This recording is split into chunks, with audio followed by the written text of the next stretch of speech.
1945 nang matikas na naitayo ang Wawa Bridge sa Barangay Wawa sa Bayambang, Pangasinan. Pero nito lang Huwebes, ang bahagi ng mahigit 70 taong tulay, bigla-bigla na lang bumigay.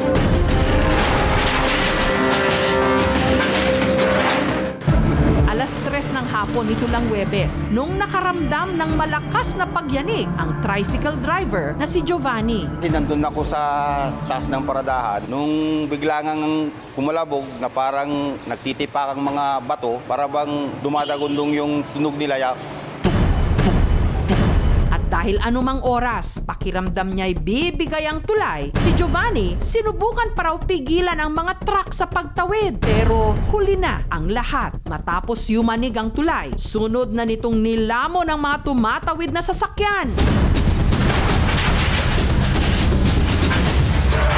Isang truck na may karga pang buhangin at isang elf na may laman namang fertilizer. Kung hindi ko pina-stop yung L300, baka mahuhulog din siya. Nasyak po ako dahil nakita ko yung mga tao na sugatan para silang tulala rin sa nangyaring pagbagsak po ng tulay. May nasaktan na dalawa, yung isang driver ng fertilizer tapos yung pahinante ng may dalang fertilizer. Saka nagmamakaawa sila na tatawag po kami ng ambulansya. Ang mga sugatan agad na pinagtulungang dalhin sa pinakamalapit na ospital. Yung unang binuhat po namin, talagang may tama siya. Tumutulo yung mga dugo. Then sabi niya sa akin, nahihilo na ako. Kaya sinabi ko dun sa mga kasama kong nagbubuhat, bilisan natin. Ang mga naaksidente dito sa Bayambang District Hospital ngayon naka-confine. Yung isa, in-assist namin, medyo marami siyang sugat. Yung isang salarin naman, wala naman siyang gasgas. Isa sa mga nasugatan, ang 32 anyos na si Cesario, na pahinante ng truck na may kargang fertilizer. Ang kanyang mukha at paa, sugat-sugat. Kanina nakita ko, hindi ko kaya.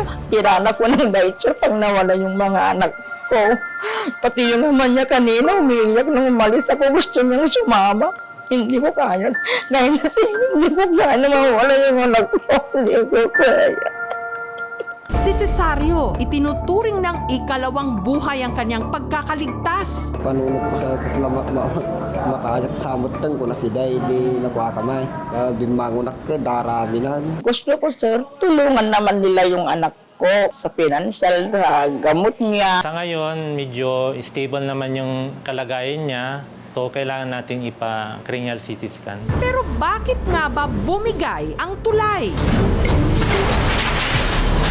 Ayon sa Public Information Office ng Bayambang, posibleng katandaan daw ng Wawa Bridge ang dahilan kung bakit ito nag-collapse. Ang sinasabi nila is overloading. Truck na dumaan na magkasabay. Tapos personally, baka sobrang old na yung bridge kaya bumigay. In-inspect daw ng DPWH and in good condition naman daw. Kaya nakakagulat na marinig na bumagsak. Classification kasi nung bridge na yun ay a fair bridge. Ibig sabihin, pag fair bridge, no visible major defects. Sorry for the inconvenience dahil nagkaroon na tayo dyan ng mga unfortunate event. Ang appeal ko lang sa mga driver, yung mga signages na ipinut ng DPWH, sundin. Sa ngayon, puspusan na ang clearing operations. Iterate namin na kailangan pong isara yung Wawa Bridge kasi hindi po safe daanan. Samantala, para kahit papaano makatulong sa kanyang gamutan, nagbigay ang aming programa ng financial assistance. Salamat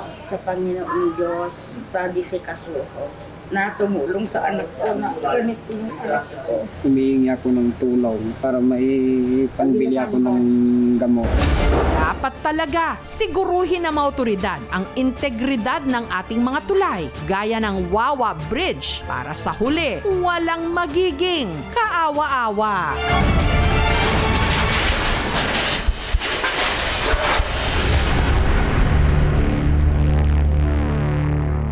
Thank you so much mga kapuso. Kung nagustuhan niyo po ang videong ito, subscribe na sa GMA Public Affairs YouTube channel. Don't forget to hit the bell button for our latest updates.